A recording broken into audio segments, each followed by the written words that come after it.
Alright,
so I'll come in a little early because I'm gonna be honest about something.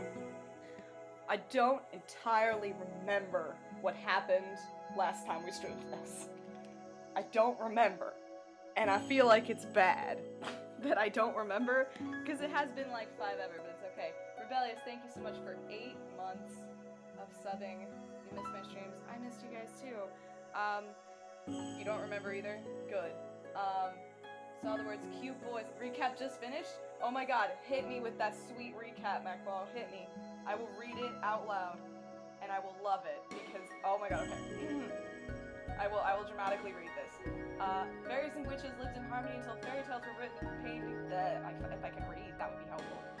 Painting witches in a bad light. Afterwards, people started to hunt witches, and as a comeback, witches started putting fairy tale curses on people. A huge war happened, killing many people, and at the start of the last stream, our princess was processing what she learned a bit ago. Mainly her mother was the last crystal bearer for the witches, which is bad, by the way.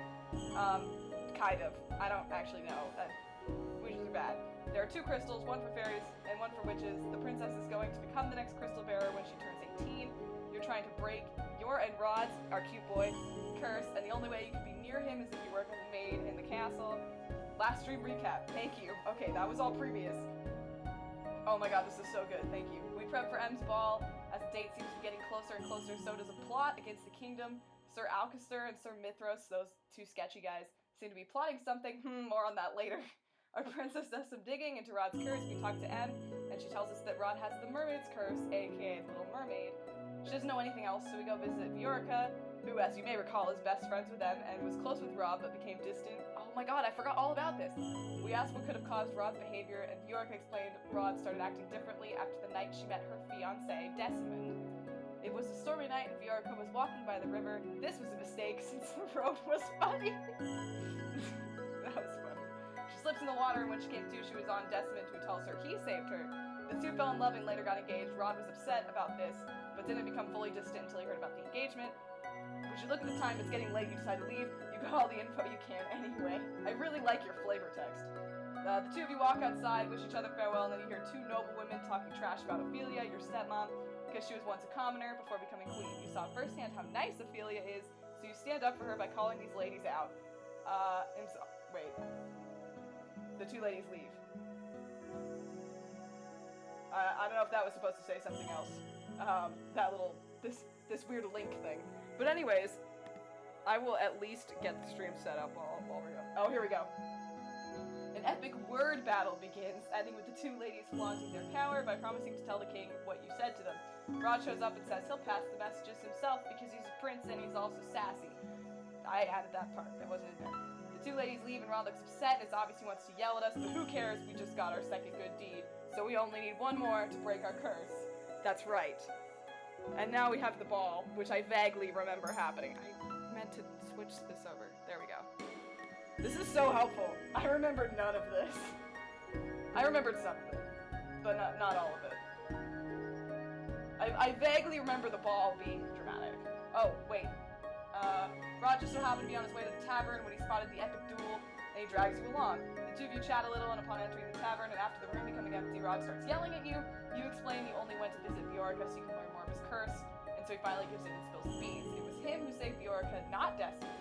Rod noticed Viorica fall into the water and jumped into the river to save her. He pulled her out and left to get help. When he came back, she was gone. He went to her house only to find a doctor taking care of her, and of course Desmond.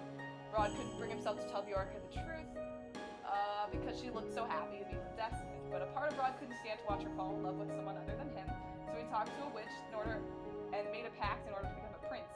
The next day, the king came to their house and told Ophelia how much he loved her. The two got married, and ever since he has had the mermaid's curse. Back to the plot against the kingdom. During the whole stream, there have been scenes with Sir Alcester and Sir Mithras, which indicate they're plotting something. On the day of the ball, you spot Alcester talking to a mystery man in a mask. Alcester spots you. Wait, I lost my place, and introduces you to Varg. Oh my god, Varg! That's right!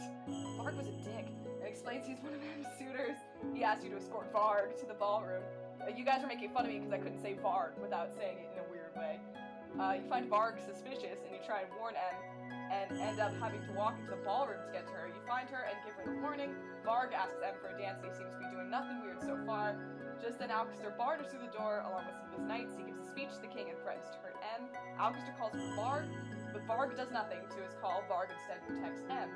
Alcester stands back by this, and to his surprise the knights surround him. Mithras appears, and Alcester starts yelling about a deal. Mithras denies the whole thing and arrests Alcester at double cross. The day we learn Alcester is due for a trial in a few days, that his son Fritz has gone missing. Ugh, Fritz was hot. Varg is going to stay a few days, and he has this conversation with you and Rod. He knows something like how you're the princess, but he's not going to say much. So we think he might be a witch, or possibly cursed. He could possibly be cursed, because he does know that we were the princess. I did remember that. God, I hate Varg. He's the worst. I think we were on this one. Is that everything? I'm gonna at least load this and get some different music up in here. Well, this looks dramatic, and I don't remember what we were doing. Thank you for the recap. Yes, thank you for the sweet recap, because, like, I remember bits and pieces. I remember the ball. That I did remember. No, it was amazing. You did so good. Thank you. You had, like, a good memory for this game, because I think you played the whole thing. You had to rewatch a bit of last stream. I figured as much. I was like, there's no way you can remember that off the top of your head. I appreciate you. Thank you so much. We're going to the throne room for some reason. I hopefully will remember at some point. Almost the whole thing. Oh no, I'm so sorry. At least I don't think it was that long. I can only hope this is not some sort of trap. Wait, did someone call us to the throne room? Was it Varg? Is it Varg? Soon after I enter, the door squeaks open and a familiar face enters the room. Throne reasons, duh. Sir Mithras? Oh, that's not Varg. Sir Mithras walks toward me. When he's close enough, he drops to one knee and bows. Oh, that's right, you haven't done one, I think. I frown as I take a step back from him. I don't like him. He has the diamonds. That must mean he's bad. My princess, do not be alarmed. I know of your true identity. Good old Varg and Mithras. What? Is he a witch? Did we confirm this? I don't think we confirmed this. Sir Mithras flashes me a wide smile that causes a shudder to run down my spine. Well, he's obviously evil, but you know who I am, and that means you're... I take another step back as the blood drains from my face. Sir Mithras' smile only widens at my reaction. I'll say it for you. Yes, I am a witch. Oh no. You've got everything important. I know you got everything important. That was all the highlights. We're good now. If you are a witch, then Sir Alcester is he a mere human, a fool one? Okay, so he's fine. Well, I mean, he's not fine. He's probably gonna die or something. I don't know what's going on there, because this guy's bad news. And Varg? Nothing but my personal errand boy. Okay, so Varg is cool too. Well, maybe not cool, but a thought suddenly occurs to me. If Sir Alcester was plotting against the kingdom, then did Sir Mithras also punish Fritz somehow? What about Fritz? Was he a part of Sir Alcester's plans? Yeah, where's my bodyguard? Can we have him back, please? Ah, the knight. To avoid confusing you, let's just say the situation surrounding him is too complicated to adequately explain. Great. I command you to answer my question, Sir Mithras. Was Fritz a part of this? Yeah, I'm the princess. Answer me. If it makes you feel any better, he refused to be a part of this. He refused? Does that mean he's not part of the plans? Or just that he was unwillingly forced to participate in them? I'm certain that Sir Alcester would not be happy that his own son was disobeying him. That's also confusing. He either forced him to help or assigned him outside of the palace. Well, that's a good point. He was my personal bodyguard. So what happened when I disappeared? Was he just, like, jobless? Was he just hanging out inside the castle, like, doing nothing? But if Fritz knew of Sir Alcester's plans, why did he not warn anyone about them? Was he working with Sir Mithras as well? No, probably not. He's probably just eased out. More questions swirl in my head, but none of them have answers. When this is over, I will personally ask Fritz about this. If he's not dead. Once I can locate him. I shake the thought away and bring my attention back to Sir Mithras. Why bother with this reveal? What do you hope to gain from it? Before we start our conversation... Oh god! No, magic bad. Don't like that. Sir Mithras waves his hand, conjuring a faint green glow that envelops the whole room. Just in case someone decides to eavesdrop, I wouldn't want any of your witch friends listening in on us. Hey. Yes, I am aware that one of them has been snooping around the palace these past few months. Their snooping has made it more difficult to move around without exposing myself. He's cast a barrier. No, I was gonna say, is it like Zone of Truth? What? I don't think he has questions for me. Hello, Aiden, how are you? You've missed nothing. We just started. We're being interrogated, maybe, or something. I'm not really sure what he wants. Sir Mithras clicks his tongue in annoyance. Such a nuisance. He is referring to Delora. She and Parfait warned me before that there was a witch in the palace. Is Sir Mithras truly that witch? I never really trusted him, not even when I was a princess. Now that he's revealed himself as a witch, I need to know what he plans on doing. You missed a huge recap, but that's it. You knew that I was the princess this entire time, yet you never offered me any assistance. Rude. If I had, Alcester would have targeted you as well. That'd be problematic. She's got low charisma. She does. What? Alcester wanted to dispose of the royal family. If he had known you were the princess, he would have been after you too. Hello, Cloud. How are you? It would have been easier with no one remembering you as the princess. But unfortunately, Fritz told his father about you, thinking that Alcester might be able to help and protect you. And it didn't help that Varg confirmed it. What is Varg's deal? Can we talk about Varg? Your mother would not have been happy with me if I put you in harm's way. That's why I had to pretend not to know you in order to protect you. Sir Mithras is silent for a few moments before he speaks again. Revealing myself to be a witch was necessary. I had to make myself appear useful to Alcester somehow, after all. Then, of course, I learned of his foolish plan to steal the crown and decided to thwart them, though not before I stole something from Alcester first. I played him like the fool he was. I told him I would aid him with my magic so long as he gave me the knight's protection. I'm gonna be honest, I came here for the beautiful people. The game characters are great too. They are very beautiful. I love them. We haven't even seen Rod yet today. Bless you. Using magic is almost impossible in this place, so having the knights to back me up was crucial. The knights? What does he need the knights' protection for? What are his plans? Sir Mithras starts pacing the room, his expression still calm. I don't get this guy. I found out that he planned to dispose of me after he obtained what he needed, so I disposed of him first. Alcester might have been able to convince most of the knights to aid him by promising them promotions, but, well, my magic is far more convincing. Sir Mithras stops in front of me, his deadpan expression transforming into a smile. For now, let us desist speaking of my plans. The minute Alcester's plans were thwarted, I knew I had to contact you directly. I'm happy to see you in the palace, Your Highness. Although, we really need to get you out of those clothes soon. Everyone promotes from knight to general. I mean, who knows? I don't honestly know what he did to them. Maybe mind control. A maid's clothing does not befit a princess like yourself. That does not matter. My priority right now is to break my curse. Ah, of course. They must truly have been frightened to feel the need to curse you. I feel an uncomfortable tug in my heart. Oh god! Oh no! I don't like that. That's the crazy eyes. We hate to see the crazy eyes in dating sims. To think that, how do we decide how this was pronounced? Luch Sparrow would actually allow a witch to curse you. Sir Mithras shakes his head, disgust written on his features. You guys are... I don't know, I think the maid attire looks nice. I don't remember what my princess clothes looked like, it's been too long. When you suddenly disappeared that day, it was as if all traces of your existence had vanished. That's how curses work. You're a witch, you should know this. I searched for you endlessly, princess. Can we date him? Is he dateable? When you first appeared here in the palace, I did not recognize you immediately, but I felt a touch of magic in you and investigated.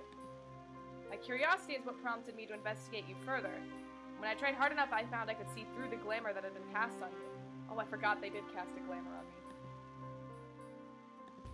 So Sir Mithras truly was the witch Parfait was referring to when she mentioned someone seeing through the glamour. I forgot about that. Imagine my surprise when I found out it was actually you. That fairy bearer has been nothing but a nuisance to us witches. First she betrayed your mother, and then she betrayed you before she had even met you. But mother, she was the Tenebrarum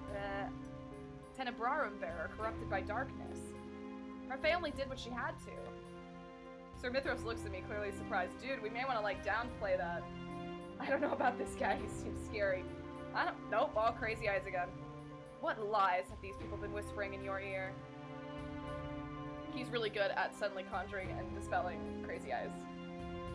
I thought all witches could see through curses. I thought so too, which is why I am confused. I think it's because of the glamour. They did put a glamour on me. So I think that's what they're going for.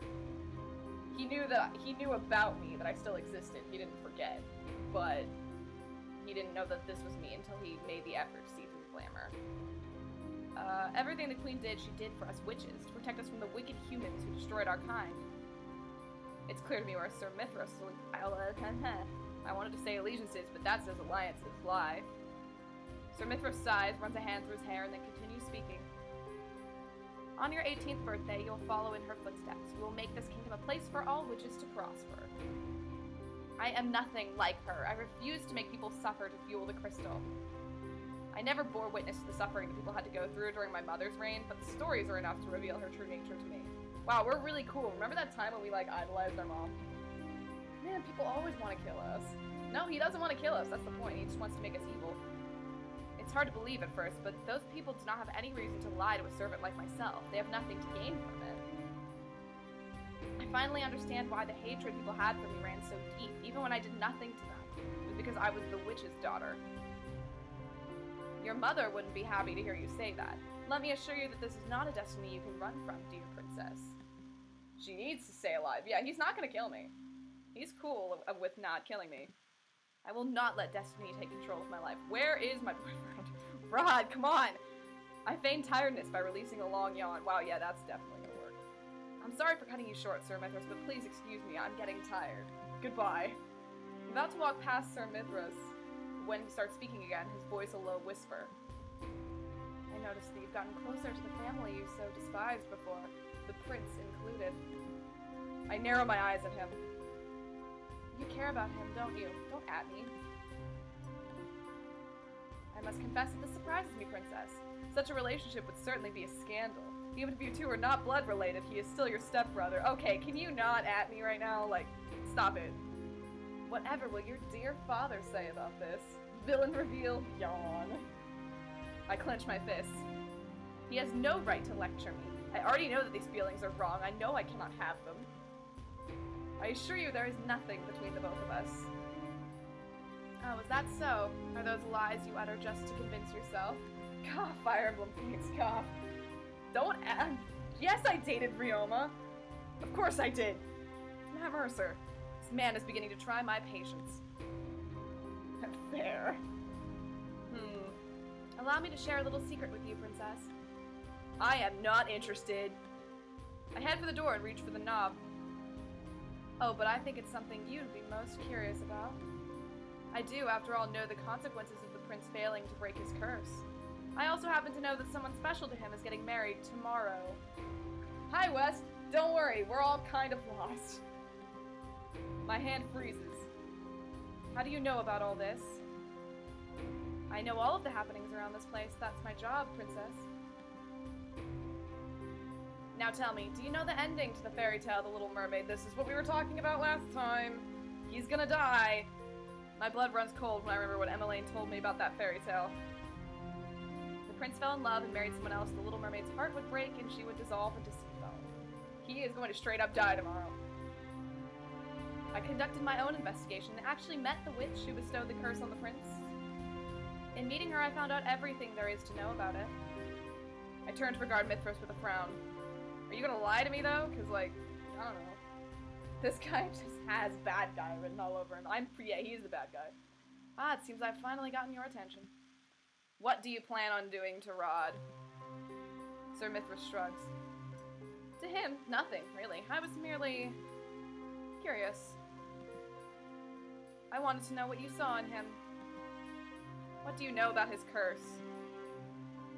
It stays true to the fairy tale, only in this case the prince gives up his voice for a title. Still, it will end the same way. The girl will fall in love with someone else despite his sacrifice. You mean, on his beloved's wedding day, the prince will die. I thought you might have reached the same conclusion. Tragic, don't you think? I had the same thought, but is Rod truly going to die? So the reason Rod gave up breaking his curse was because he knew that Viorica would never love him back. He knew that he was going to die the moment Viorica married. Dread begins to wash over me. Why not ask him yourself? As if orchestrated by magic, the double doors open and Rod steps inside. When he sees me, his expression relaxes. Oh god, here we go. Hello. Oh my god. I've been looking all over for you. I wanted to speak with you about my discussion with Lady Parfait. Dude, guy right in front of us. Maybe we shouldn't be talking about that. I turn around to face Sir Mithras once again, but to my surprise, he's already gone. Never mind. Alright, cool. Whatever. When did Sir Mithras leave? Dan, is something wrong? I don't know. Lots of things, probably. Was Sir Mithras... Oh no, guys. Was Sir Mithras really speaking the truth? Well, ask and confront. Those are two very strong... We're gonna save. Honey, Varg gave you a letter when he talked to you. The letter read for you to go to the front room. Okay, cool. So Varg is really just Mithras' errand boy. Always safe. Confront? Oh no. Although I feel like we might have to in order to get him to talk to us, because if we just ask, he's gonna like brush us off. I don't want to be mean about it, but like. My gut says confront might be the right choice. Option 3, fight Varg for his sick mask. Comfort him. That's not an option. That's not what that says. I did save. Corn fort him. I'm gonna say confront right now because I think this is what he needs to hear. Like, if we go gentle on this, he's not gonna talk to us.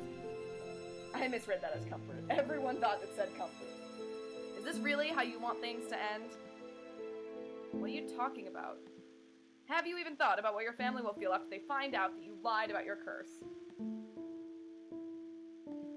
You are going to die when Viorica gets married tomorrow, am I right? That's why you told me there's nothing I could do to help you break your curse. Because there really is nothing you can do to help me. Viorica will never return my love. I already accepted my fate a long time ago. Lady Parfait was the only one the only one who insisted I find another way to break my curse. Because she refuses to give up on you. And I will not give up on you either. Nailed it. God, I'm the best at dating Sims. Stop laughing! I've been aware of another way to break my curse from the beginning, but I'd rather die than do what it is I needed to do. Do what? Have you not read? Rod's voice trails off when he sees my confused expression. Probably not! I'm stupid. There's his throat. Forget it. No! Talk to me! There's nothing more you can do. The reason I never told anyone the truth of my curse is because I never wanted anyone to blame themselves for not being able to help me. Kill the guy. Joke's on you, I can't read. I was already a lost cause the moment Viorica really fell in love with someone else. I could never take that happiness away from her. Rod becomes silent, his gaze downcast. The vulnerable expression catches me by surprise. You should have told me about your curse a long time ago. How many times must I repeat myself? Telling you about my curse won't change the outcome. I could have tried to help you. Why are you so insistent on helping me? Because I care about you. Oh God, I shouldn't have said that. My face warms up when the words escape from my lips. Rod also flushes. Oh yes, I love his blushing smile. What are you saying? That I'm worried about you on Emmeline's behalf, of course. I do not want her to think that I let you die. Nothing to do with me, not me. Feelings, how dare you? Now kiss. Rod lets out a deep sigh. Hey, you know what? That may break the curse. We should try it. Just stop talking. You're in no position to tell me what to do. Diana, there's a hint of warning in his voice. Now you better let me help you, or... Oh God! I was kidding! My words are cut off when Rod presses his lips to mine. Oh, that's cute. Look at that. And we're kissing. Then the chat goes wild. It's only a brief kiss, and when he pulls us away, his usual somberness has returned. Best way to start the stream! We won! I told you to stop talking!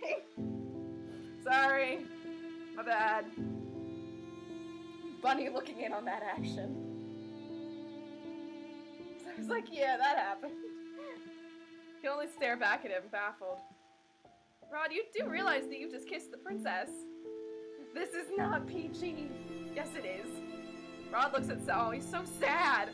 Then at me, his face colors once more. Takes a step back, his lips pressed together. I'm sorry. Without any other warning, Rod turns abruptly and stalks out of the room. Well, damn. Sebby falls from his shoulder and falls to the ground, but Rod does not notice and is ready to leave. Excuse me? Wait, no, go get him! I stare after him in shock. Sebby's probably giving the thumbs up. Probably is. I can't believe he just ran away. Oh good, now we can spill the tea with Sebby. I walk to where Sebby is and kneel down to pick him up. Are you alright? Oh God, Sebby's dead. No, he's fine. I'm fine. Thank you, princess. Sebby tilts his head to the side. That Rod. I wonder when he'll start acting like a man. Suddenly kissing a girl like that is so unromantic. Oh, shots fired. I think about the warmth of Rod's lips pressed against mine and flush again. Rod may not say much, but he has a lot going on in his head. Thoughts he doesn't ever want anyone to know. I don't want to speak on his behalf, but I know he really does care about you, princess. He's just a little standoffish and has a difficult time showing his emotions. He's sensitive like that. Oh my God, we are just gonna have a gossip session. Take it from me, I'm always in his head. It's romantic if you're expecting it, David. Literally all you do is speak on his behalf. That is true. Literally, that's his entire job. Oh no. I care about him too, but what will become of my feelings once I break my curse? Yeah, he literally talks for Rod because Rod lost his voice. That's really I will return to being a stepsister when this is all over. Cannot. No. Lines. No, this is not the time to mull over such thoughts. I'm sorry for asking this of you, Princess, but can you return me to Rod? That boy is useless without me. The exasperation in Sebi's voice makes me smile. Sebi acts like Rod's older sibling. Of course. We'll go find him. This is gonna be a bad time. This is gonna be a bad time right here. When Rod does not open the door and knock again. Hey, I have your bunny. Rod's eyes widen as soon as he sees me. His face flushes a dark crimson. Sebi, fetch quest. I'm here to return Sebi. Rod nods before slowly taking Sebi from my hands. Thank you. Be careful not to drop me again next time. There's a hint of a smile on Rod's face as he taps Sebi's face. Awkward. Sorry. He looks so much more at ease when he smiles. Rod faces me again with an apologetic expression. Oh god, oh, another choice? Already? I wasn't ready for that. I'm really sorry for what I did earlier. Oh, do I say you don't have to apologize, or do I apologize? I didn't do anything wrong, for the record. Oh god, more choices. Well, this is an easy answer. Don't say that. You know I can't make decisions. Plus, you have to take him into account. Like, what does he need to hear right now? Like, do I need to apologize to him? Which one kills us this time? Because some people don't like to hear you don't have to apologize. But I think that might be what he wants to hear. I don't think I need to apologize, so I'm not going to. I know you did not- Okay, wow, this is not what I thought you don't have to apologize meant. I know you did not intend to do that in the first place. Wait, no, this is not what I thought this meant. The truth is, I actually... Backpedal, backpedal! I don't know if this is right. He trails off and averts his eyes slowly to the floor. I'm gonna give it a minute. Suffice to say, I'm not supposed to feel this way about you. Wow, this is really... We are not actual siblings. I just feel the need to remind everyone. I actually love you? What exactly are you feeling? Oh, no, we did get it. He actually said it. Rod flushes deep red before turning away. Don't ask me such an embarrassing question. Friend zone. No, we did not get friend zoned. It worked. The hovering silence becomes more pronounced as we both stop talking. Exactly what he wanted. You said you wanted to talk to me about something you discussed with Lady Parfait. Back to the plot. No more awkwardness. Yes. I meant to tell you that Delora will be here tomorrow to investigate. Now that we know Sir Alcaster's not the witch, we have to start our investigations over. No, we don't! I know who the witch is, don't worry about it. Actually, about that, I know who the witch is. And I don't know how no one has figured this out, because he's super obviously a witch. You do? It's Sir Mithras, he's the real witch. Oh my god, I know, right? Sir Mithras, so when Sir Alcaster was throwing around accusations last night, they were true. Sir Mithras is also already aware that Delora's been investigating the palace. We need to warn her. It's us, surprise! They already know about me. Then I'll send Lady Parfait a quick message. We need to keep our guard up around him too, especially you. I'm sure he already knows that you're the Crown Princess. Yeah, you totally missed this earlier. Don't worry about it. I nod in response. For now, we should wait for Delora to show up tomorrow. But it's getting late. You should go get some rest. The moment he says the words, I realize he's correct. My eyelids are heavy. You're right. I think I shall take my leave. I'm about to leave when Rod suddenly grabs my hand. Uh-oh. What? I turn to face him. Dana. This is the first time I've heard him say my name so warmly. I just want to... I can almost hear my heartbeat ringing in my ears as I stare at him with anticipation, but Rod says nothing else. Hey, are we just dropping how Rodder... Oh, I forgot you keep calling him Rodder. Yes, I know he's going to die tomorrow. Wait, oh, are we actually going to? Rod eventually releases my hand with a shake of his head. Of course not. Of course not. I just want to redact it. It's nothing. I cannot help but feel dejected. Yeah, can we talk about how you're gonna die tomorrow, though? Like... Good night, Diana. Good night, Rod. I'll see you tomorrow when you're gonna die. Moments after Rod closes the door, I hear a familiar voice whispering in my ear.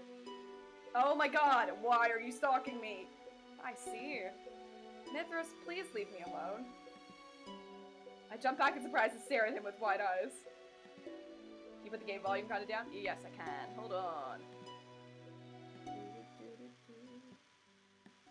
That should help. Is that better? Sir Mithras is leaning casually against one of the pedestals. This guy warps more than the three houses villains. So that's where the prince disappears to every now and then. That's his room, isn't it? What? Oh, he means the tavern. Oh, okay. I was like, that's literally his bedroom? Now too quiet? Oh, man.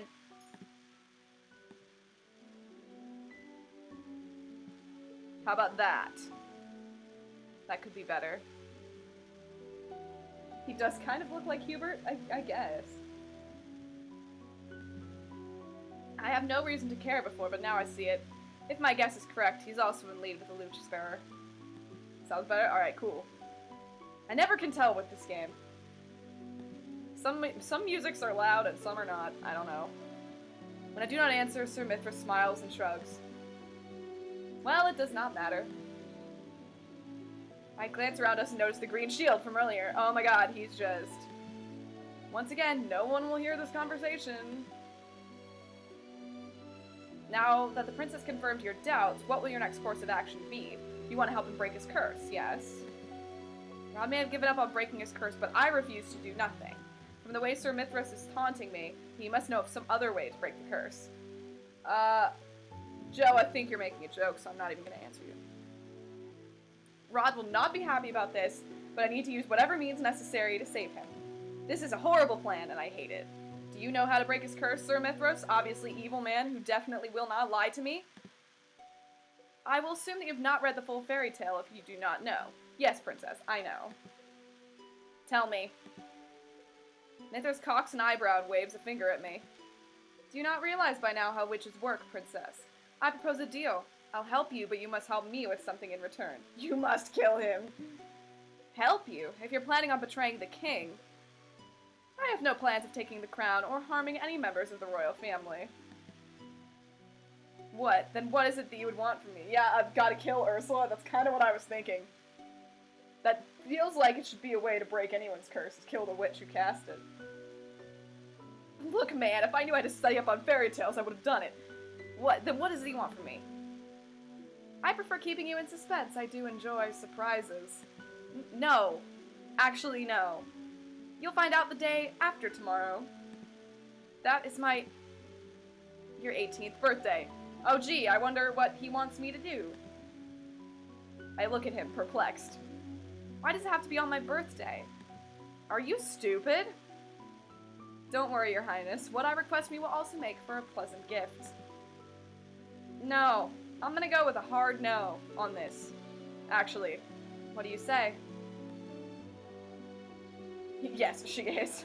I bite my lower lip as I consider. I am worried about Sir Mithras' request, but I no longer have time. Viorka's marriage is tomorrow, and Sir Mithras has the upper hand. A pleasant gift. Murder.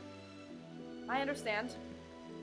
Good. Now remember, dear Diana, witches are bound to their oaths. I do have to kill a witch, RN. In order for the prince to regain his voice and life, something must be taken by force, just like in the fairy tale. What does he mean by that? He wants you to register to vote. Oh wait, no, this is a kingdom. I'm the princess. I'll vote for myself. I'm being oppressed. Tell me what I must do. Oh, I did forget to mention this, but it is not you who must act, but the prince. Come on, you could have led with that, because I probably would have said no, because he's not going to do it. What? If Rod could help himself, he already would have done so. Please trust me, princess. You will have my aid, and I will make sure the prince's curse is broken. Alright. Does this mean I think this means we're halfway through? He wants to become the princess and marry Rod. No! We can't let that happen. Oh, by the way, here's 10 more steps needed. Today is Viorka's wedding day, and also the day Rod is destined to die! Sir Mithras explained his plan briefly last night, which we don't get to see, because of course not. Oh, never mind. He told me that he would have a valuable item delivered to Rod that he would need to use to break his curse. He further explained that it was something he would need to use after the wedding. I tried to question him further, but he disappeared before I could, saying that he needed to start his preparations. Is he going to have Rod assassinate Decimond? I do not completely trust him, but I'm running out of time and have no choice right now. Wait. Do we have a transcript? Yeah, hold on. I need to read that last line again. Something you would need to use after the wedding. Isn't the wedding where he's going to die? He's totally gonna have to stab the other guy. Yes, I know. I do not completely trust him, but I'm running out of time and have no choice right now. The royal family has left the palace to attend Viorica's wedding. It's unusual for the king to attend another noble's wedding, but Viorica is an exception given that she is one of Rod and Emmeline's best friends. Despite Sir Mithras's reassurances, I'm still restless. Sir Mithras told me everything would be alright, that Rod would not instantly die the moment Viorica got married, which is what I thought was gonna happen. But why must his involvement be reserved for a time after the wedding? Why does he not act now? Someone looks like they're in a bad mood. Oh, hey girl. What's up? Decimond gonna die tonight. What's up, girl? How you doing? Delora suddenly stands before me, smirking. Her appearance shocks me so badly I nearly drop the dishes in my hands. What impeccable timing. We've heard from the prince about Mithras. No wonder I was iffy about the man. I should have realized he was the witch. You really should have. Gonna be honest. Do you know him? Yes, I do.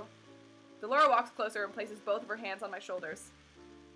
Listen to me, princess. I am warning you. Stay away from Mithras. Do you understand? Look, man, it's too late. I already made a deal with the dude. Like, you know. What a lovely day. The bringing of two lives and the death of our kind of boyfriend. I think lines have been drawn. I do not think we're dating. Not yet. Man is a sly devil. He cannot be trusted. I take a deep breath to still my rapidly beating heart. Hey, I hope I will not regret asking for his help, but no one else is going to help me, so whatever. Princess, I need you to promise me that you'll stay away from Mithras. Well, now I will. Yes, of course. Good. For the time being, I'll resume my investigation. If I'm lucky, I'll find out what Mithras hopes to accomplish. Cool, could you have done that, maybe a couple days ago? Actually, he's not in the palace right now. He went with the royal family to attend a wedding. He went? And you're not there. A wedding, huh? How unusual. I can only assume he must be there at the wedding to help Rod. God, this girl is stupid. Well then, better make use of his absence while I can. I'll see you later, princess. Alright, bye. I'm sure nothing's gonna go wrong. When I'm left to my own thoughts, my mind returns to the issue of Rod's curse, as it generally does. Sir Mithras mentioned a similarity with a fairy tale, which means I may have a chance of finding out more. I decided to go to the library when I have time to pick up a book. I am Emmeline's personal maid. I feel that I should have been invited. With her, as her entourage. She's the princess. She gets an entourage. Yes, I know, her entire family is there, but I feel like I should have been invited. Just saying. Also, Viorica and I are kind of friends. Not really, but we had a heart-to-heart, a few days ago. Oh, so you could have read the book the entire time? Excuse me, I'm busy. I'm a servant. Now on my way back to my quarters with the book in hand, when I see Rod walking towards me from the other side. What are you doing here? His eyes are fixed on the floor, so he does not notice me as I approach. Rod? Oh, I'm in my cute outfit for some reason. He's still alive. Does that mean Sir Mithras has succeeded? Probably not. Oh, it's just you. Rod's voice still comes from Sebi. The realization instills a deep fear inside of me. He's still cursed. How much time does he have left? Sup, Rod? How'd it go stabbing a guy? Much to my surprise, Rod actually smiles at me. The smile is forced, however, and does not reach his eyes. Hello.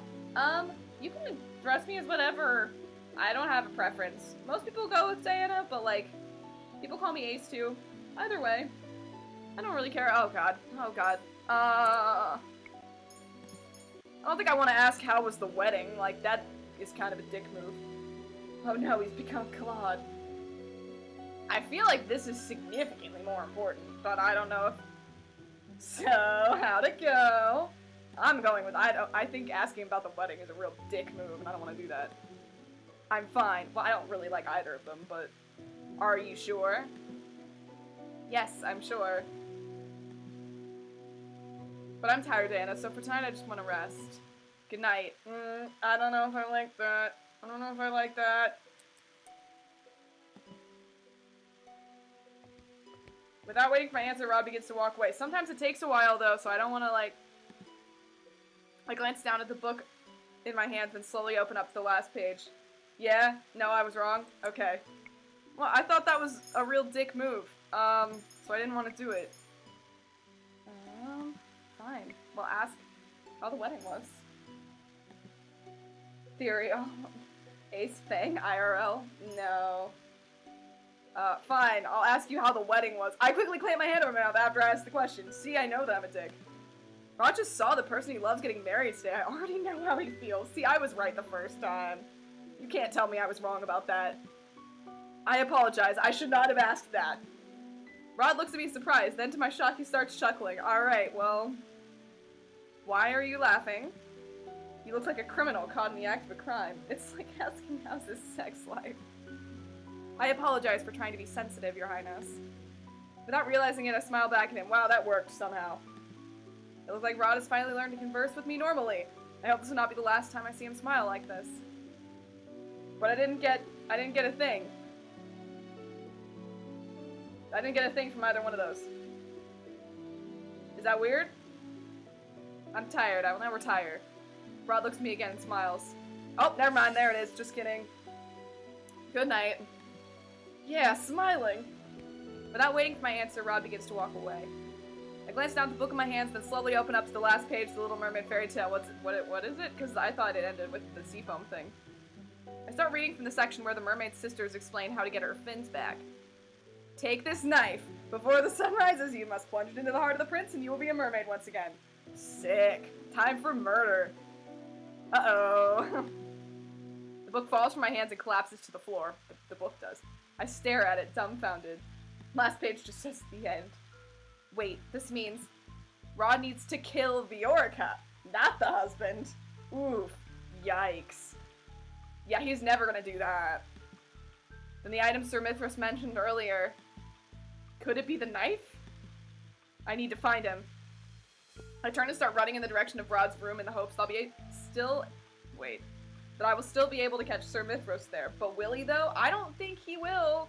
But now Mithras is involved, and that's bad news. When I come to the end of the hallway, however, it's not Mithras who stands by Rod's door. Emmeline? Oh, someone followed. Hang on, who is that? Darla Karami, I think that says. I need to make this font easier to read. Thank you so much for the follow. Enjoy your blue badge and your blue badge dance. Welcome to AceFangirl. Oh no. Oh, this looks like bad news. It's just a butter knife. She'll be fine.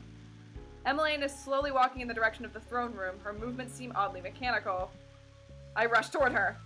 Why are they all here? I thought they were at the wedding. Is it over? Princess Emmeline, where are you going?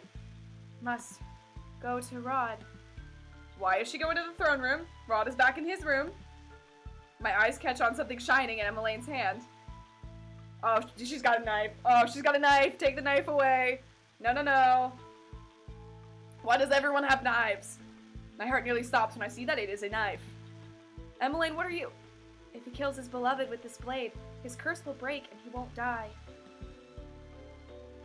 It's as if she's in a trance. Is this Sir Mithras doing? Is she under one of his spells? Emmeline, snap out of it. Oh, not that shiny. Wait, did it say he had to kill or just stab? Maybe we can make this work. Quick, knock her out. Everyone's prepared to butter bread immediately. Emmeline starts walking again, ignoring me. When I try to approach her again, thinking to steal away the knife, a shadow suddenly comes to stand between us. Oh my god, it's Varg! Good to see you! Varg looms in front of me, smirking, his cool mask and his cool little cane. Where did you come from? Let me through, Varg. No can do, princess. Don't you want to save the prince? Oh, I'm sorry. I look at Emmeline, who has not even turned to glance at us. I glare at Varg, who is still standing in my way, grinning. Step aside, Varg. Get out of my way. Ah, feisty. You're a far more interesting princess than your stepsister. I try to sidestep, but Varg follows my motions. I try again and again, but he just thwarts my progress. He holds his hands up in the air, eyebrows raised. Gut check, Varg. Tell me, what would you do if I did let you go? Would you stop him from killing the girl? Rod would never kill her. He would never do anything to harm the person he loves. He refused to do it, and he has no reason to do it now. Steal his cane and use it to trip her. Varg is silent for a few moments as he considers. Interesting. He steps aside and back. I love the bobbing animation. It looks so dumb. Go ahead, then. You are letting me go? I would like to see this play end as it may, without any strings attached. Cool, thanks, Varg. Oh god. Oh, we're on chapter 10. That's what's up. So I assume we're a good ending now? Yeah? Okay. I stop my tracks when I see Sir Mithras standing just in front of the main door to the throne room. How is all this happening? Did we bring her up here? He looks at me expectantly as I approach. Sir Mithras? Good evening, Your Highness. Such a lovely night tonight, isn't it? Only half an hour left before you'll turn 18. Thank you. Thank you for reminding me of my impending mortality. Do not forget our deal, Princess. Come midnight, I'll be requesting your aid in exchange for helping the prince break his curse. 10, last one. Stop. Are you talking to me or them? I clench my hands into tight fists. Helping the prince break his curse? Rod killing someone is not what I wanted. Well, girl, you should have contracted better. Sir Mithras puts a finger to his lips. You wouldn't want to attract the attention of the knights, would you? There would be quite a bit of explaining to do then. Get bad ending first. Yeah? Are you sure? Is it worth it? Will it end here?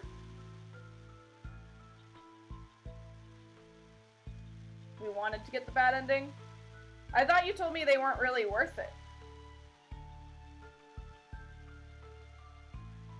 I don't know that I have a save in place to get the bad ending. Bad endings are sometimes worth it. Is utter sadness worth it? Yes, of course it is. They're alright? Okay, well let's do a little vote. Do we want to stop and get the bad ending? Because I can skip through everything and it'll be good, but I'll want someone to have the choices pulled up so that you can just tell me what to do. Hang on, I'm also going to cough, so while we're voting, I'm going to mute my mic real quick and cough.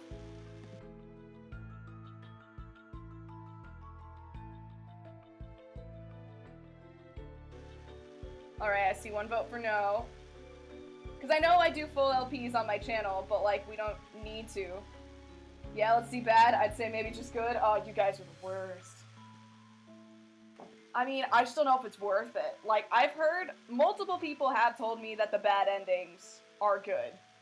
Sure, bad endings. I like Rod's bad ending. I'm so bad at deciding. Same. It feels better to end stream on positive. Is this chapter long?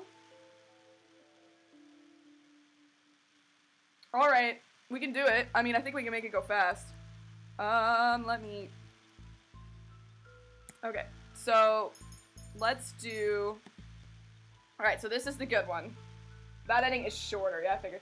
Yeah, Angel of Scaly Wings had really good bad endings. So, like, that's what I should make you play. We're gonna play that later. Oh, I don't think I even mentioned Michael's in the background. He's just hanging out. Okay.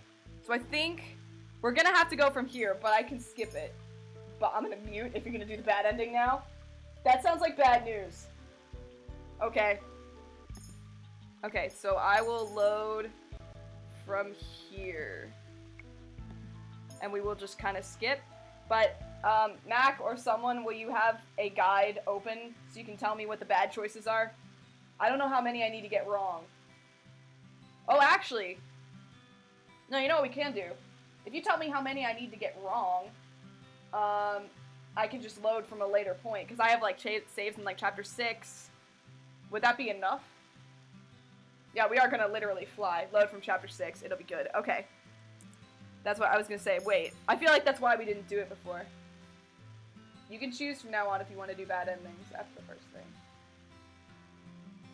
Also, I love this song. This is a great song. So let's... Oh, no. Load. Okay. So tell me... Oh, hang on. The game is freaking out. It's thinking about it. Hold on.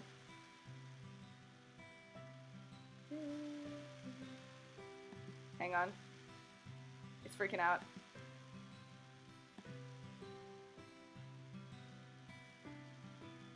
Uh-oh. Whoa! It crashed. Hold on. It doesn't want it. I don't think it wants the bad ending, y'all. Yeah, it just straight crashed.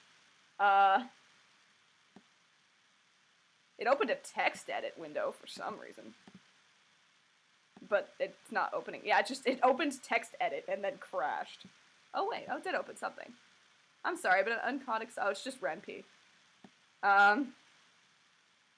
Let's get that out of here. We don't need the trace back. This isn't Doki Doki Literature Club.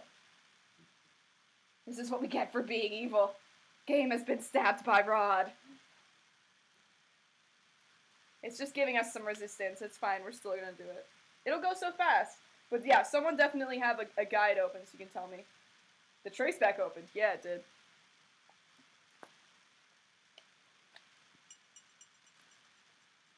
Am I gonna be sad? I don't know, man. The Dandelion bad endings were a time. And I mean, I know I never streamed or LP'd Mystic Messenger or anything, but those are a time. What chapter are we starting? 6. Well, unless we can start later. I just don't know, what... Here's all the saves I have. I have 6 and 8, which would probably be okay to start with, but I don't know how many choices we've done in 8. The guide I have says chapter 6. Do I have to make a specific choice? Is this the one? Because otherwise we may have to start all over.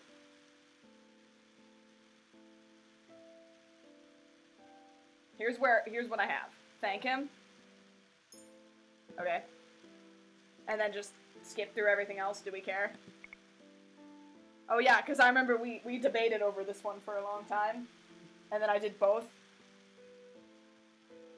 I'm just gonna skip everything.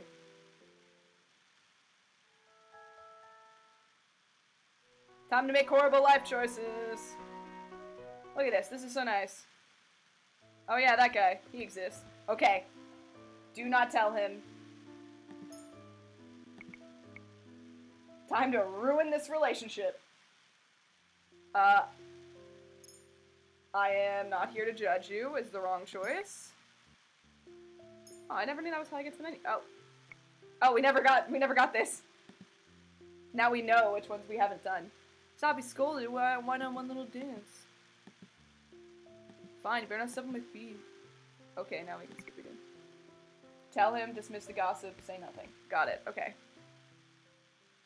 Do-do-do-do-do-do. There's our girl.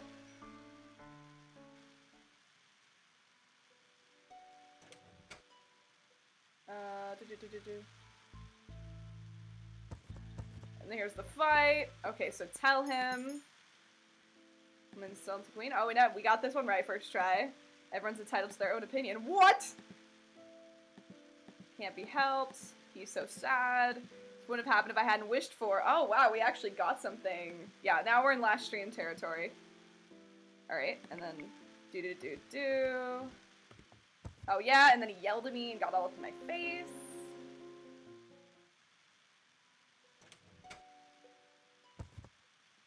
This guy. Dismiss the gossip. I fight there to roll my eyes.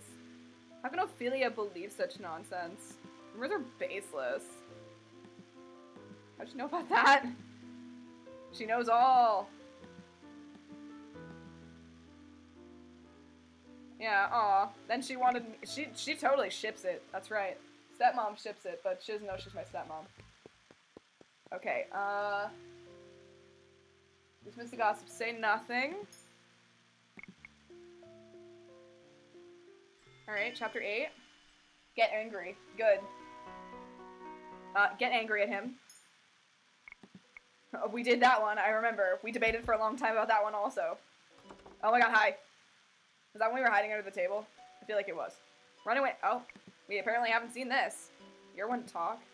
Telling you about my curse won't change anything. Random little snippets that we haven't seen. That's kind of fun. Oh, it's Varg! What's up, Varg? Okay, warn Rod. That's what we're not supposed to do. Oh, we definitely did that, I remember. Should have kept him away from M. Yeah, then he got mad, because I realized before that. Oops, what? I didn't mean to do that. Oh my god, they're flirting. There we go. Then this whole ordeal happened. Swords drawn. Everyone's fighting. We're all mad. He is a friend. Are we friend-zoning Rod? Oh my god, we just friend-zoned Rod. Awesome. That sucks. No wonder this is the bad route. Okay, ask him. I apologize. Are you alright? Okay. Whoa, what was that? Oh, that was him casting a spell. Never mind. Blah, blah, blah. And now we are where we were at the beginning of this stream. Ask him, which we have not seen. Is it true you'll just die? So you're still stuck on the same theory. See, I knew that confronting him was the right choice.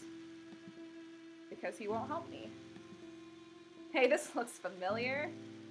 Voice is now soft. Been aware of another way. Here we go. And we're off again. I apologize. My fault for talking too much. Not cute. Now you should stop insisting on helping me. Not gonna happen. Whatever. Really are stubborn. Hovering silence. Yep. And go. We just friend-zoned our totally not stepbrother. Are you alright? Which we did. Oh god, this is new. Strange heaviness hangs in my chest. Why do I feel like this is the last time I'll see him? Oh no. But I sound the book in my hands. Okay, well, that's probably a bad sign.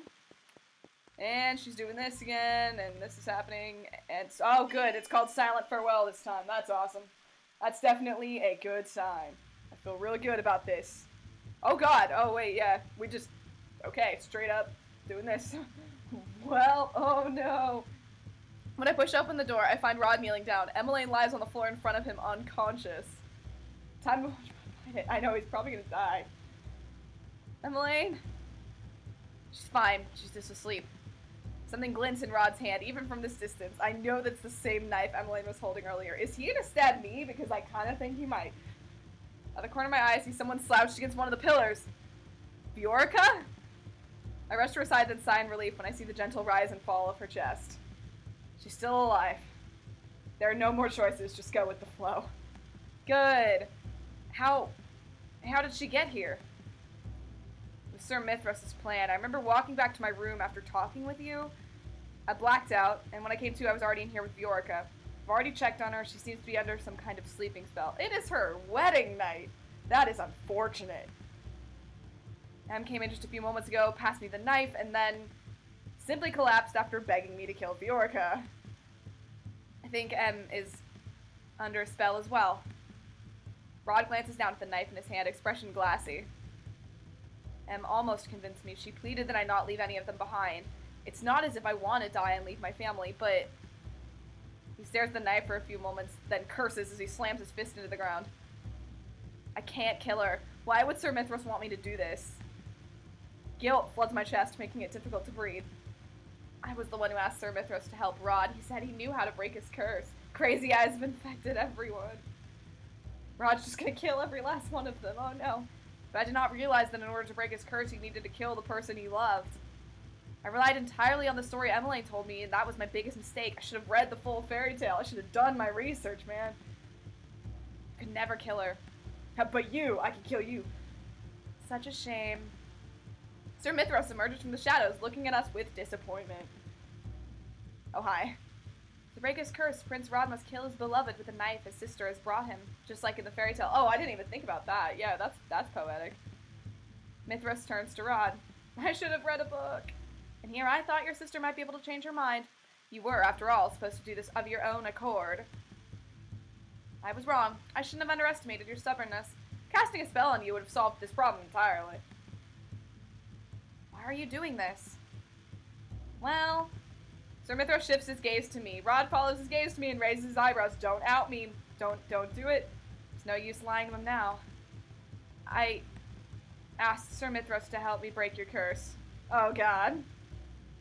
You what? I didn't know that you were meant to kill Viorica. Rod shakes his head, his face marred with disappointment. Oh, no, he's not mad, just disappointed. Anyone who tries to help me will inevitably make things harder for me, Diana. I wanted to help you, Rod.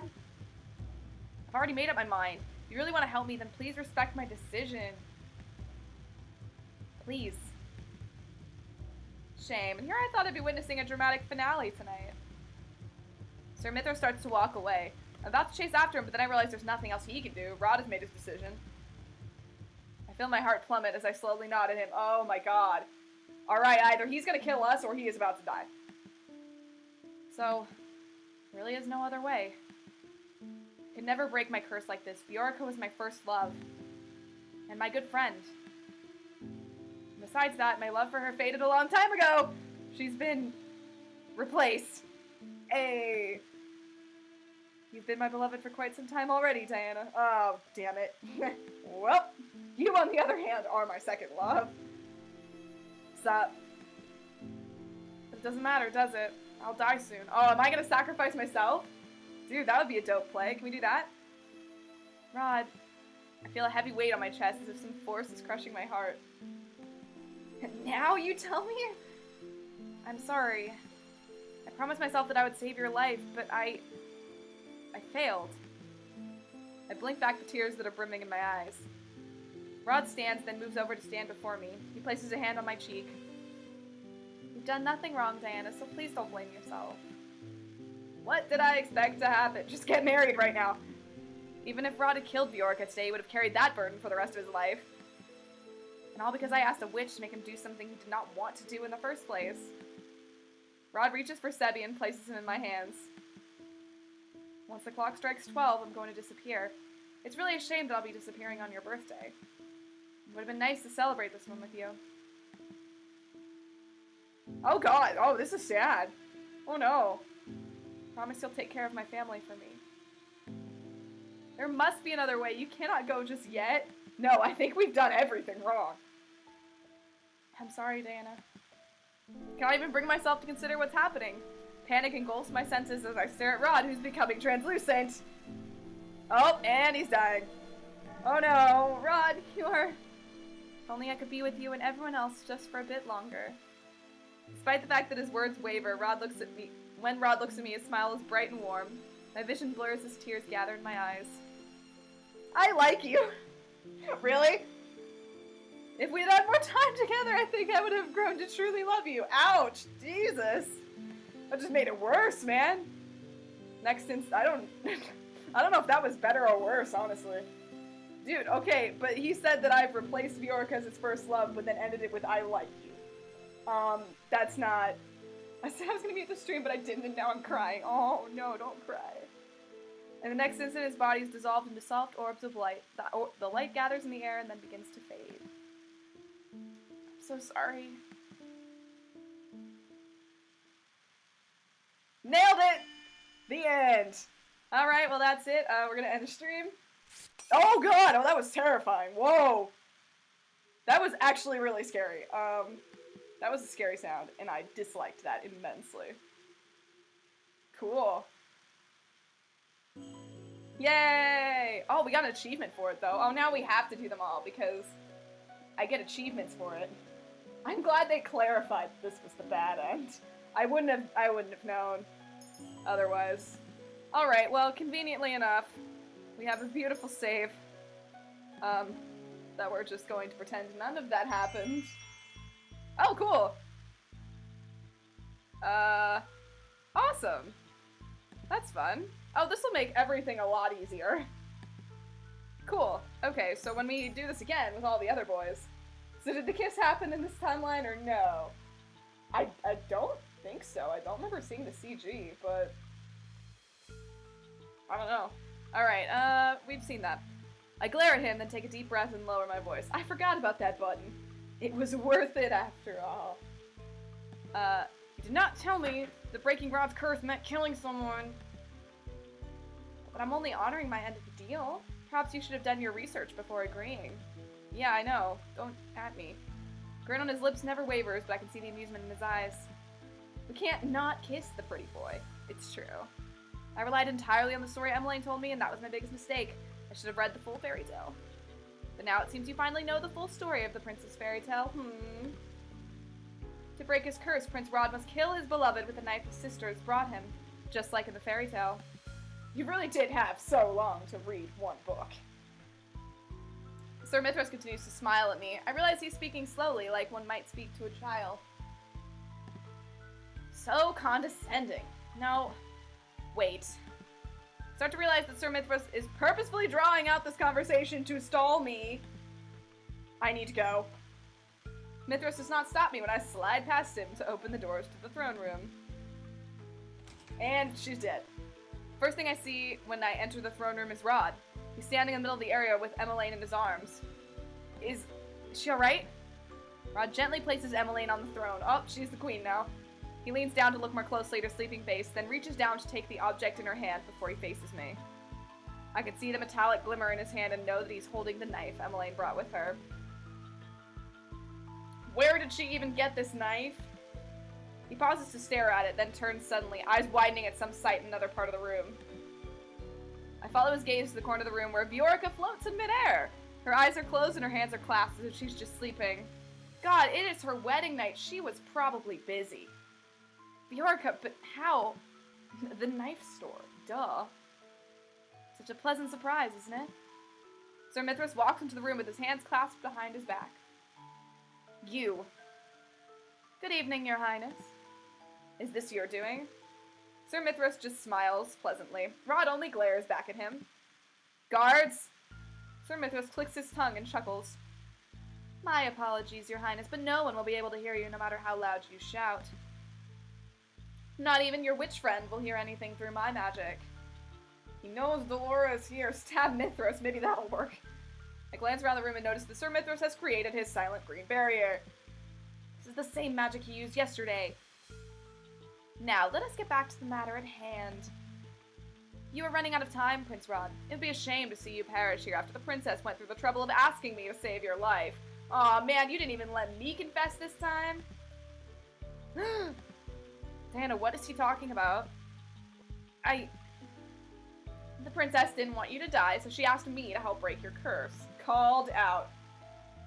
Sir Mithras spreads his arm, gesturing towards both Emmeline and Viorica. And so I have been kind enough to set the stage and gather its actors for what I hope to be a wonderful finale. I can't help but wonder how this fairy tale will end. Why would you do this, Diana? I did not know it meant killing Viorica, I swear. That's why I came here, to stop you. I told you so many times there was nothing you could do to help me, and yet you still refuse to listen to me. Because I refuse to let you die. Can you not see that you're important to me, Rod? Obviously, duh. Oh my, what a scandal.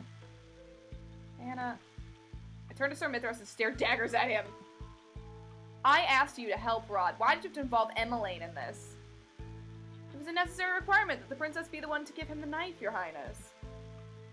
It was, after all, the mermaid's sister that brought her the knife to kill her beloved. So that's how she knew about all of this. She came here crying and begging me to break my curse because she didn't want me to die. I almost wanted to do it. But I could never kill someone. That's why I'll always refuse to break my curse, even if I really want to live. Perhaps I miscalculated. Ah, well, this can be remedied. Sir Mithras waves his hand. His fingers begin to glow subtly with magic. Oh god. Magic. What are you... Ugh. Rod! A faint green glow surrounds Rod as he doubles over. What are you doing to him? What I should have done to begin with. The witch who cursed him said that he must do this of his own accord, but seeing as he refuses, I'm going to have to bend the rules slightly. Oh god, magic! Rod stands abruptly and begins walking towards Viorica. The knife in his hand glistens beneath the patches of scattered moonlight in the room. Princess, he's going to kill Viorica! Stop this, Sir Mithras. Where is Delora when we need her? I run towards Rod's and wrap my arms around his waist in an attempt to stop him, but whether through magic or his own strength, he continues onward. I end up being dragged behind him and probably look like an idiot. Rod, snap out of it! Rod! I must kill her. His gaze is so glassy and his words so mechanical that he sounds nothing like himself. You need to shout the deal is off. No! Mithras, stop this. I'm ending our deal. Wow, Joe, you got it, man. My apologies, Your Highness, but not even I can dispel my magic once it's been casted. It will only fade of its own volition, once what needs to be done has transpired. Use Dispel Magic at 5th level! We need Dispel Magic, man. That, or perhaps, in the most unlikely circumstances, the prince will simply shake the spell himself. Quick, make your saving throws! Though Mithras' words are apologetic, his expression is anything but. In fact, he looks amused by it all. Not so fast. Oh, who's that? Who's that? Oh, Delora! Is that Delora? A crimson ball of light rushes toward Mithras. He waves his hand through the air and is barely able to conjure a shield to protect himself from Delora's magic. Roll to 5. Nope, that's not gonna do it. That's not enough. Delora. Wasn't exactly easy to find you all, especially with the silencing spell. Such a nuisance. That's not important. Help me stop Rod. Please? Something? Frost slowly appears beneath Rod's feet. It spreads up his legs, freezing him in place. I sigh with relief as I collapse onto the floor. My arms are sore with the effort of trying to hold Rod back, with my presumably low strength. Mithras clicks his tongue as he faces Delora. I don't believe you were invited to this play, traitor. No, stop it. Stop casting magic. It's annoying. Light gathers around Mithras' hand. Moments later, he releases the energy toward her. Delora, in turn, conjures a barrier, successfully protecting herself from Mithras' magic. Delora rolls for damage and kills Rod. Whoops. Low strength and low charisma. How sad. I know, what do we have? I really don't think we have anything. Fools, my real plan was to distract you. Just did fancy myself a party crasher. Still, to think you were alive this whole time. Myth. Oh, do you have a cute nickname? Myth. That's literally a shortened version of his name. His real name. He's one of the Tenebrarum Bearer's servants.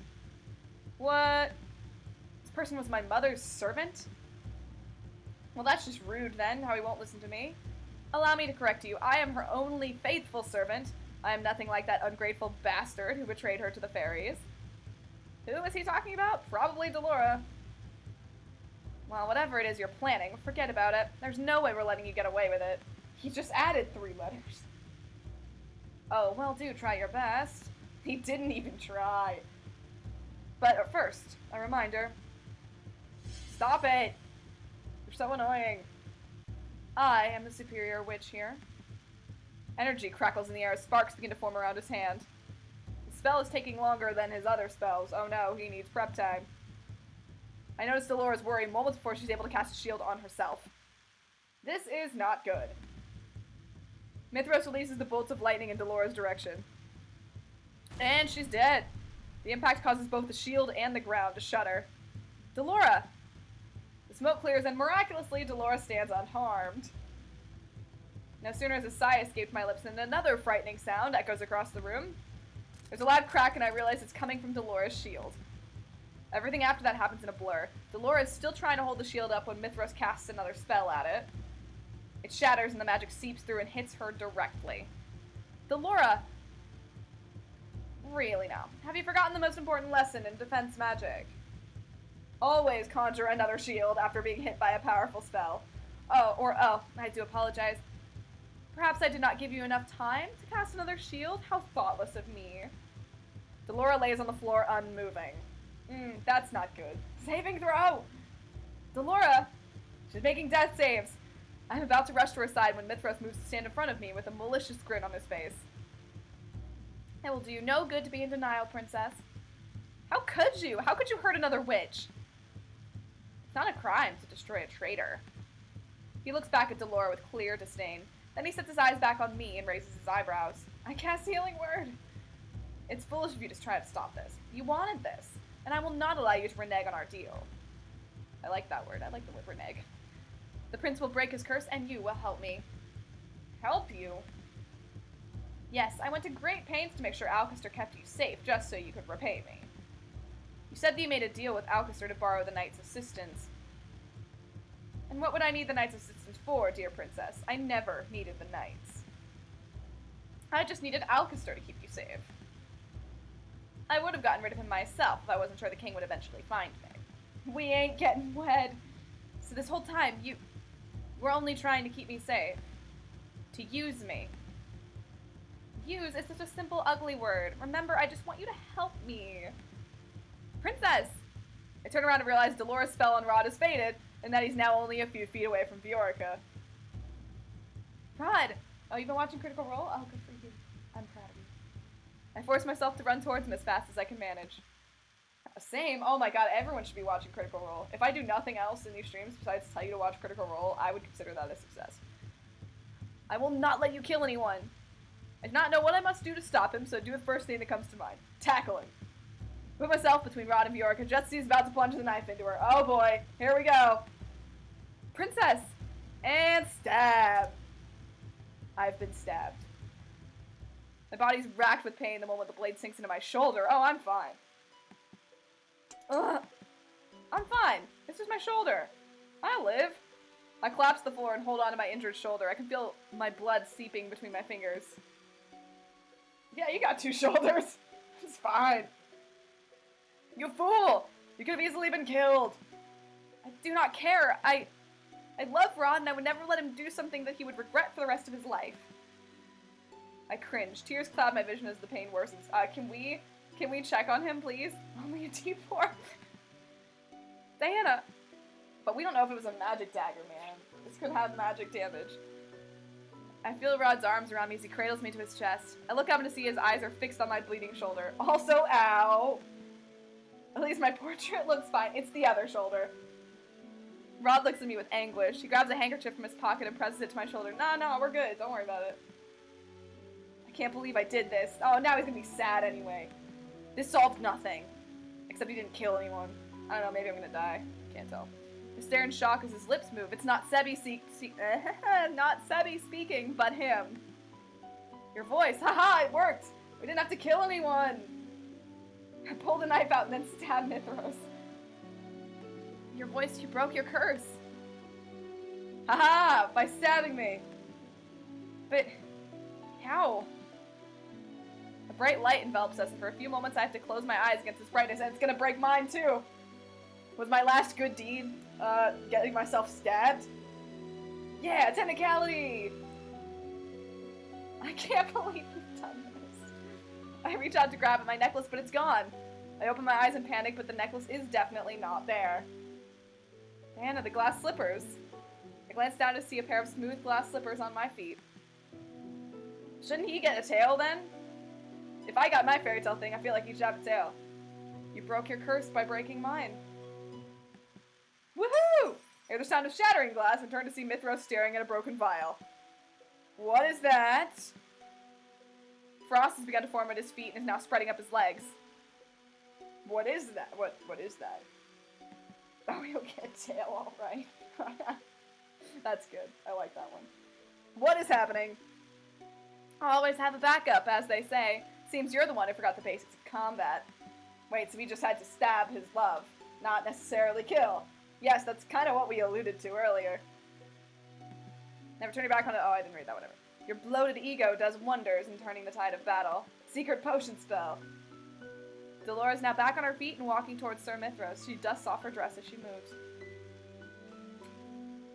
Well, I mean, we haven't had the chance to die yet, man. Maybe we're gonna die, RN. Like, my curse broke and then I immediately died. They just were nice, and they were like, we'll let her think that her curse broke and then just kill her. It's cool. Delora is unharmed? You, but how? Did you really think I'd forget to conjure another shield? The frost now made his way up to Mithras' neck. Inconceivable! A lowly witch like you could never cast this powerful of a spell. Delora gestures at the glass shards on the floor. That's where Parfait's new special potion came in handy. It makes my magic more powerful. Of course it does, because convenient. The second most basic lesson is to never underestimate your opponent. Looks like you were the terrible pupil. Mithras opens his mouth to speak, or perhaps to scream, but by the time he opens his mouth, the frost has completely devoured him, leaving nothing but an icy sculpture. Now it's just frozen. Delora, Diana's... Has her bleeding stopped? I think so. Wow, that was friggin' fast. Cannot make out what they say after that. I am going to die. I'm dying. My world starts spinning and everything starts to blur, so I close my eyes. What's the third lesson? I feel Delora's hand on my forehead. The warmth relaxes me somewhat. We got you, princess. Hang in there, Diana. Am I dying? My body becomes heavier by the second as I lean my head against Rod's chest. And then I feel myself falling into never-ending darkness, and I die. The end. Nah, I'm sure I'm fine. I'm fine. My room, with all my dolls. They're lovely. When I open my eyes, the first thing I see are the soft rays of sunlight seeping through the window. Now here's the question, how much is everyone gonna remember about everything that happened? I'm in my own room? I attempt to sit up and cringe when I feel a sharp pain in my shoulder. I reach out to touch it, only to realize it's been neatly bandaged. I still owe the icy boy a favor. Nah, it's fine. He's icy now. He can't collect. Oh, it's my birthday. Despite the injury, my body feels oddly light, stronger than it even was before. I remember I placed myself in front of Yorka to stop Rod from harming her. But where did this energy come from? He's dead. It's fine. Door opens and Emmeline walks in with a tray of food in her hand. She stopped when she realizes I'm staring at her and nearly drops the tray in her rush to stand beside me. Hannah, you're finally awake. I was so worried about you. I'm so sorry. This was all my fault. No, it wasn't. It literally was not your fault. What are you talking about? It was mine, not yours. I remember bringing the knife to Rod, but I can't remember much of what happened before or after that. Just that when I woke up in the throne room, I saw that you were bleeding in Rod's arms. I thought you were going to... Of all the faults, it was least you. The rest of Emmeline's words break to pieces as she begins to cry. Oh, girl, it's okay. I'm so sorry. I'm forgetting about you. No, girl, stop apologizing for things that were not your fault. I made you work too hard while you were my personal maid, and... I shake my head with a sigh. It was not your fault I was cursed, Emmeline. But... I look at her tear-stained face. She was not at fault, yet here she is crying. She really is a good person. I spread my arms. Ah, hug it out. Diana? I turn away, suddenly embarrassed. No hugs. You looked like you needed a hug. Emmeline stares at me for a few moments. I'm about to reconsider when I suddenly feel her arms around me. I'm so happy. I love her too. I really do. She's precious. I hug her back and stroke her hair. I cannot help but smile at the warmth that spreads in my chest. Kiss! No, we cannot have both of our step-siblings. Please, one is enough. Thank you.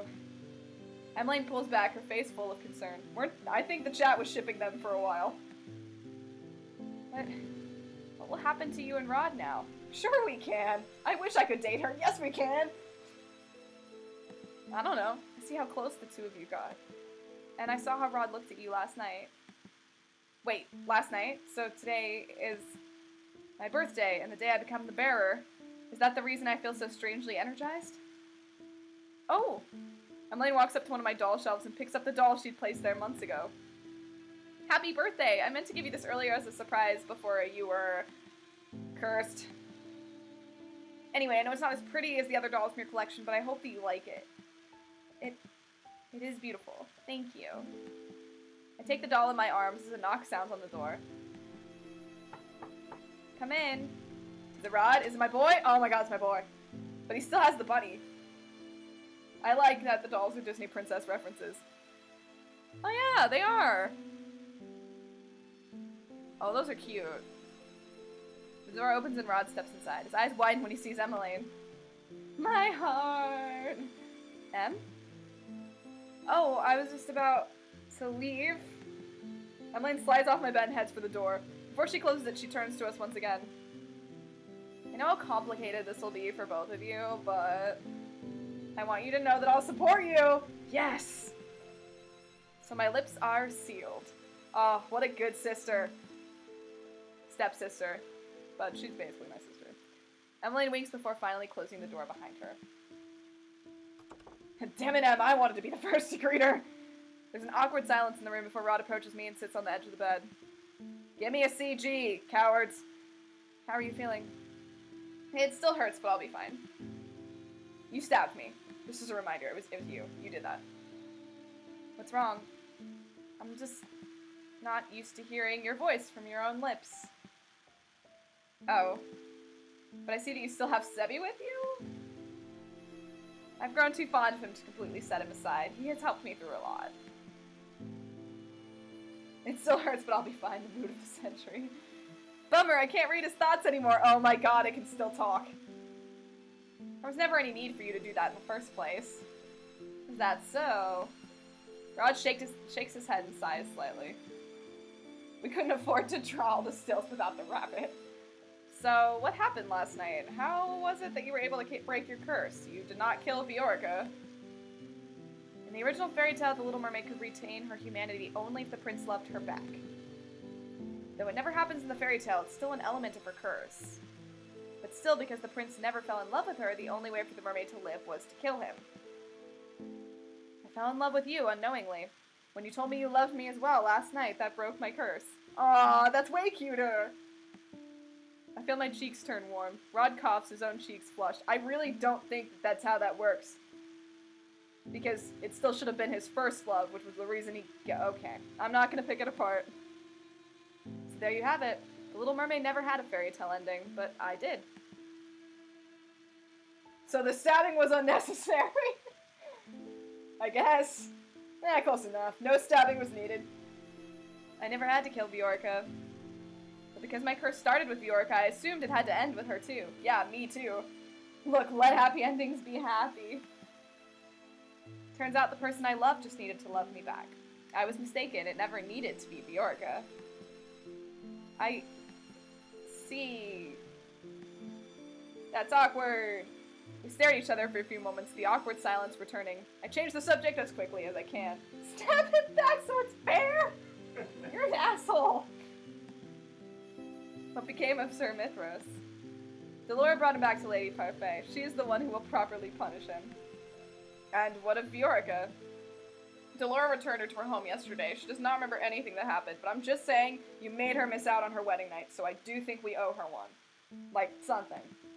Everything's back to how it was then. You're back to being my stepbrother. Why would you open with that?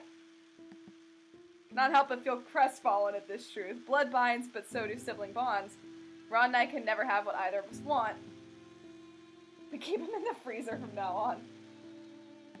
No, I don't want to forget these feelings I have for you, Diana. Aw, cute. If I never made that deal with the witch, then maybe we might have actually been able to be together. It would have been very unlikely. But had you not been cursed, our paths would never have crossed. Game Diana kind of sucks at the romance thing. Real Diana does too, it's okay. I reach for Rod's hand. He laces his fingers through mine with a small smile. I love you, Rod. Aw, cute. I love you too. But, no, there's no but. Stop it. Rod leans forward and kisses my cheek. I know. Are we not going to end up together? Is that actually going to happen right now? Are we not going to get the fairy tale ending? Because actually, I would kind of like that. Just let incest be incest. It's not incest! It's not! Give me the CG. Give it to me. 1 month later?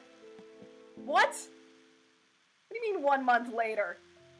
Ever since I broke my curse and became the new Tenebrarum bearer, I've been training under Parfait and Delora so I can learn to control my newfound powers, which probably have killed 12 people.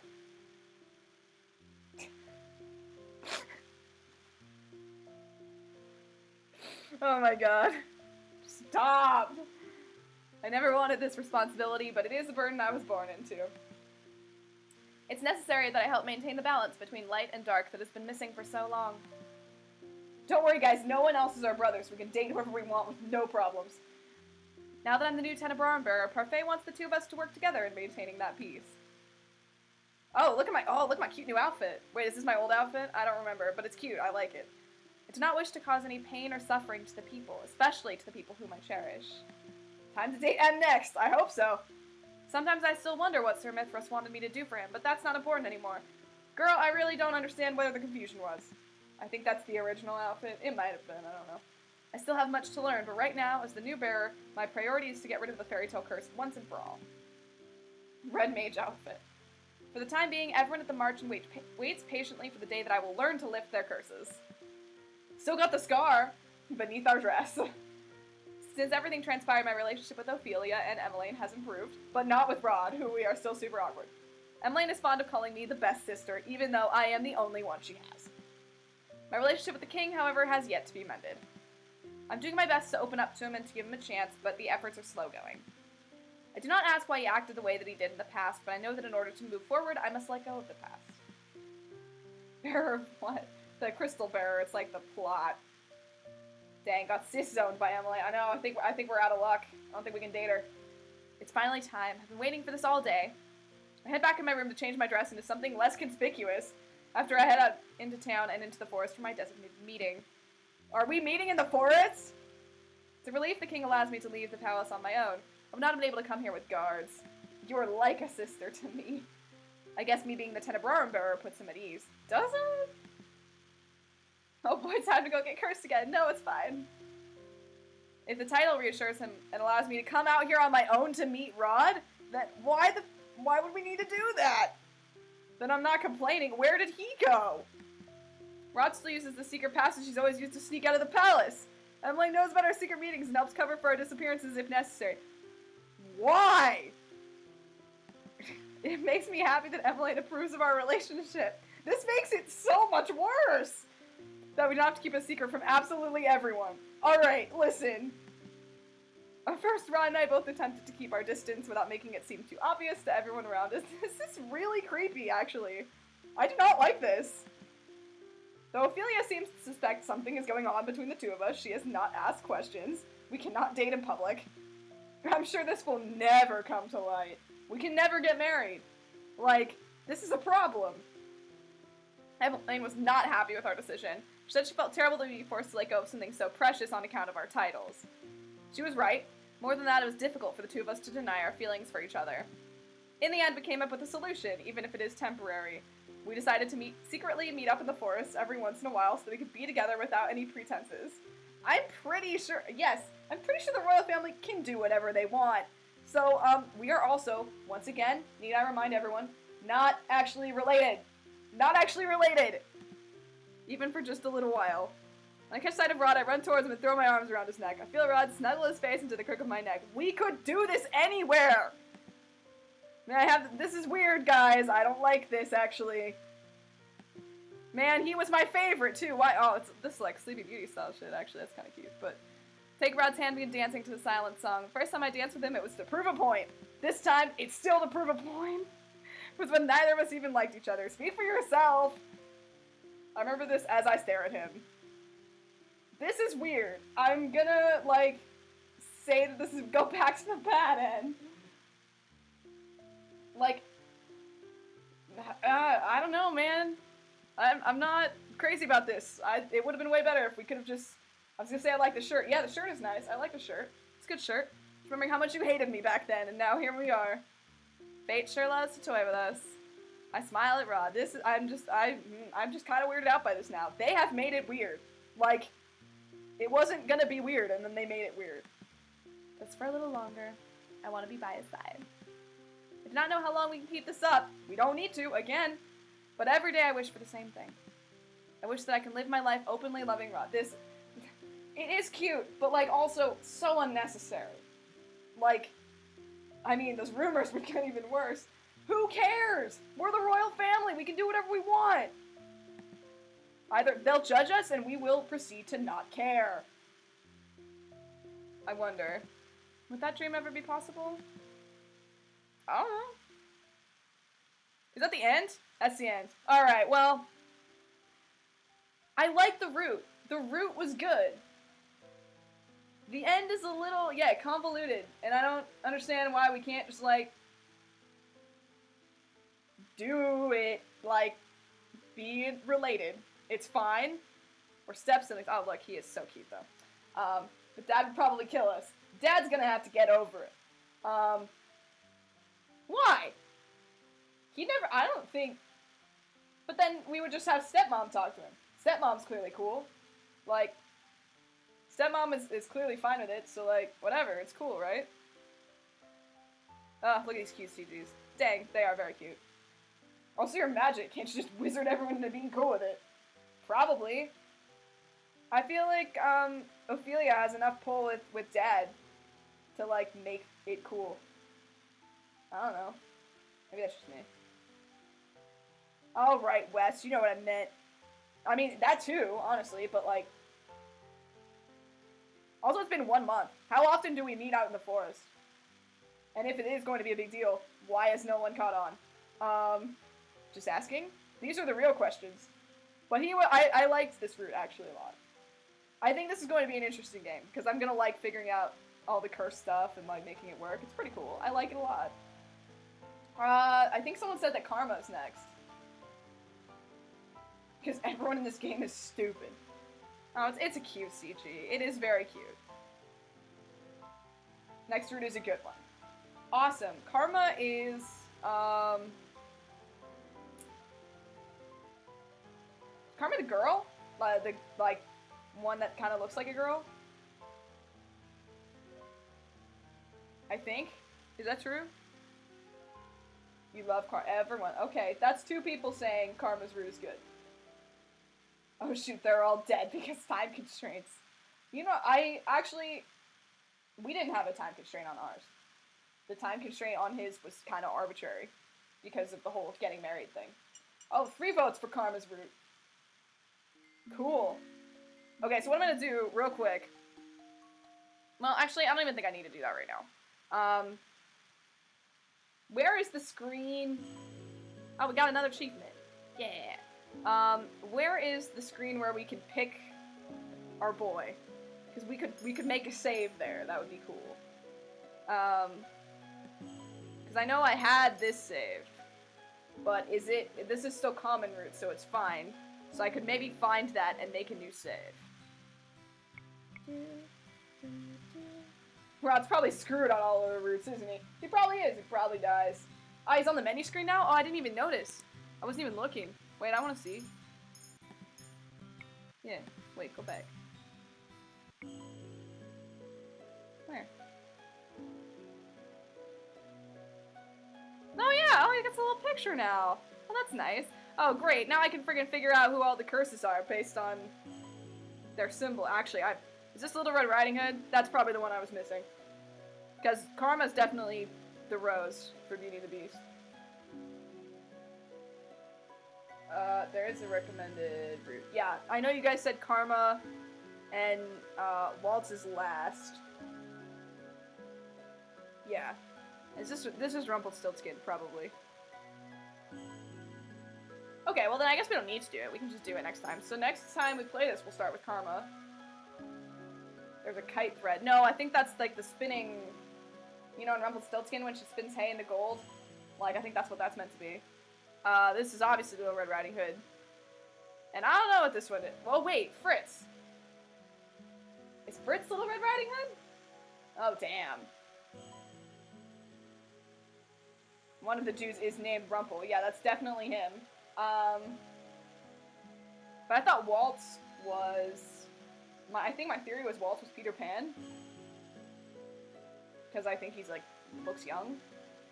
I don't remember if I'm remembering that right. We'll find out, maybe. I don't know. Yeah. We're definitely gonna play this to completion. We'll do the bad endings for all the rest of them, too. Rumpel is kind of creepy. I agree. I think that's the route that everyone doesn't like.